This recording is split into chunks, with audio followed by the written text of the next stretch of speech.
Hi, I'm Chrissie Perella, the archivist at Westtown School, and I'm going to talk about the Humble pop-up exhibit and getting people into your archives. So Westtown School is a Quaker co-ed college prep day and boarding school for students in pre-K through 12th grade, and the Esther Duke archives here at Westtown hold a wide variety of materials documenting the history of the school from its founding in 1799 to the present, including school records, diaries and scrapbooks, photographs and film, publications, rare books, artifacts, and textiles. So my idea for pop-up exhibits actually began in June of 2015 at my previous job. My institution was participating in something called Philadelphia Open House, which allowed people to book these sort of behind-the-scene tour type of things.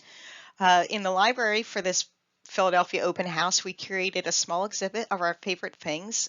We had two people scheduled, neither one of them showed up. So the director invited guests who were in the museum to come up to the library, and we realized that this was a great way, one, to get people to learn that the library existed, and two, to show off our cool stuff. So we began doing these pop-up exhibits monthly, and that became a little too much, so then we started doing them every 2 to 3 months. And when I came to Westtown, I decided to start doing it again to get students and faculty and staff into the archives. So when you're considering doing pop-up exhibits, one of the things you want to consider is who is your audience, be it students or faculty and staff, or museum visitors and the general public, kind of just to get a sense of what they might find interesting, or how detailed you might want to make the labels for your material.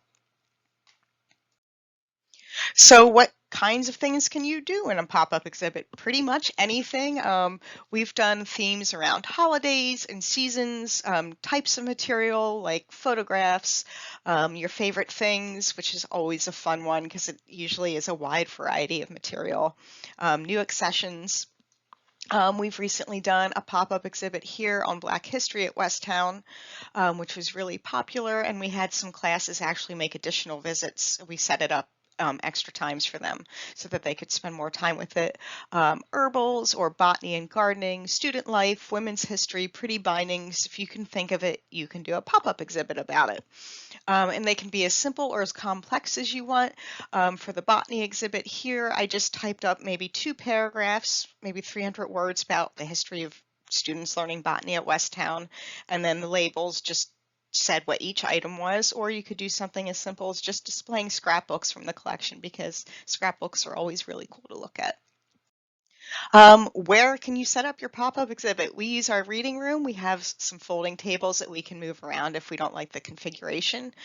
You could also set up a table in a central location, or you could do it virtually, which is, kind of like what I'm doing now. Just take pictures of your collection, put it on slides, and then do like a little walkthrough of your favorite things or whatever else you've displayed.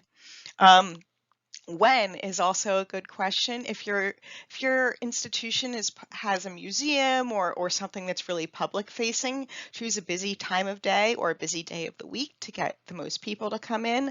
Lunchtime here at Westtown is pretty popular. That way the students and the teachers can both come down when they have a little bit of free time, but it's also good for virtual events. People can sit at their desk and eat lunch and watch you show off your cool stuff. We have found that afternoons tend to get more people than mornings. I don't know why, they just do. And another thing you might want to consider to get more people in is make it a regular occurrence so people can kind of expect, it's like the last Friday of the month or like once every 3 months or something like that. And why would you do a pop-up exhibit? Well, you can see the reasons here: to let people know that you exist, educate the public about archives and the work of archivists, supplement curriculum, explore topics relating to your institution's history, but mostly because it's fun. So how? Consider your audience, choose your topic, select a location, pick a date, get support from partners if you need help promoting it, curate it, which is always the fun part, and then promote it, and hopefully people will come in. And thank you, and please feel free to email me if you have any questions.